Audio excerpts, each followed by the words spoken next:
Leo nakuomba Muislamu wa kweli usije ukapita video hata kwa gharama yoyote. Nakuomba usipite video, sikiliza. Unaona huu hapa ni msikiti. Huu shehe mmoja amenitumia. Akasema kwamba anahitaji Waislamu ikiwezekana wanichangie mabati kwa sababu mwezi mvua zikianza huwa tunavujiwa tukiwa tunafanya ibada. Subhanallah.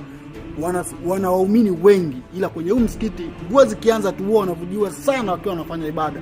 Mimi nikacheki huo msikiti nikalia sana kweli kweli, nikalia nikasema kwa nini tusije tukaujenga huo msikiti? Kwa nini tusichange tukaujenga huo msikiti? Huu hapa msikiti kwa nini tusijenge? Unaona ulivyo? Alafu naambiwa na waumini wengi kweli kweli, upo Lindi. Nikasema sasa leo naongea na Waislamu rasmi kwamba tuchangie huo msikiti angalau wapate vyumba viwili, msikiti wa tofari wapate vyumba viwili, bati kae vizuri, chumba cha wanawake, chumba cha wanaume. Basi tutashindwa nini sisi Waislamu? Mimi nikaona na shingapi na 50, nikaona ngoja Allah akinijalia hii itaanza kuchanga, na namba naweka hapo, na hizo zoezi linaanza leo mpaka zitapokamilika.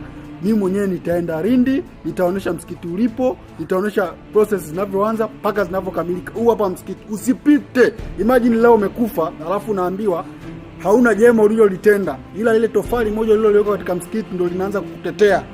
Imagine tu unaanza kutetea bana, huyu alinijenga na nyumba aliyoiacha wanafanya ibada, wanakutumikia ya Allah, wanakutumikia Mola. Allahu Akbar.